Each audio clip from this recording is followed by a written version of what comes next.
एक गांव था, नाम था ढोलकपुर। बड़ा ही शांत और सुंदर गांव था। लोग हमेशा खुशी से झूमते थे क्योंकि उस गांव में रहता था महाराज रायस्टार, जो अपने गांव के लिए एक शेर था, जो कभी अपने लोगों के साथ गलत होने नहीं देता था। लेकिन उस गांव में छुपा था एक डरावना राज, एक राज जो सबके दिल में था पर जुबान पे नहीं। गांव के बीच एक सूखा हुआ पेड़ था जिसे लोग कहते थे श्रापित पेड़। ना कोई उसके पास जाता, ना कोई उससे आंख मिलाता। हर पूर्णिमा के अगले दिन उस पेड़ के नीचे एक लाश मिलती थी। लोग कहते, रात में कोई आता है और लाश छोड़ जाता है, लेकिन कभी किसी ने कुछ देखा नहीं, और देखता भी कैसे। जो देखता वो अगले दिन पेड़ के नीचे होता था। एक दिन रायस्टार ने ठान लिया, बस अब और नहीं, इस राज का अंत मैं ही करूंगा, क्योंकि ढोलकपुर का नाम मिट्टी में मिल रहा था। फिर एक पूर्णिमा की रात रायस्टार चुपके से जाकर पेड़ के पास बैठ गया। रात के 2 बजे एक आवाज आई, थुंग थुंग थुंग थुंग थुंग थुंग थुंग थुंग थुंग सहूर।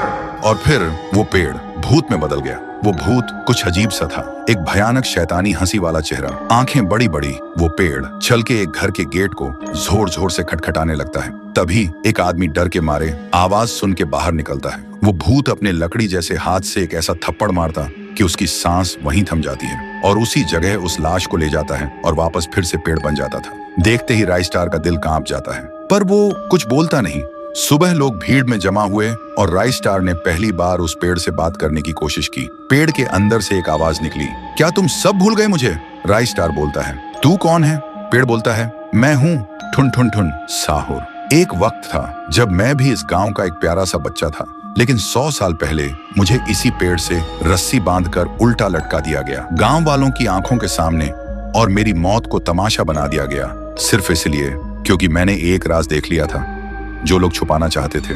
और उसी पल से मेरी रूह इस पेड़ से जुड़ गई। उस दिन से मैं इंसान नहीं, एक सज्जा बन गया, और हर पूर्णिमा में एक राजदार को चुनता हूँ और फिर उसे उसकी खामोशी का हिसाब देता हूँ। रायस्टार बोलता है, लेकिन अब तो वो लोग मर चुके हैं ना, जो तेरा कसूरवार थे। अब तू मासूम लोगों को क्यों मार रहा है? पेड़ कुछ देर चुप रहता है, फिर बोलता है, ठीक है, बस एक बार मुझे याद करो, एक दिया जला दो, फिर मैं कभी किसी को नहीं मारूंगा। फिर रात में सब लोग आते हैं, एक एक दिया जलाते हैं, और तभी पेड़ अपने आप से आग पकड़ लेता है, और आखिर में मुक्ति मिलती ठुन ठुन ठुन साहुर को।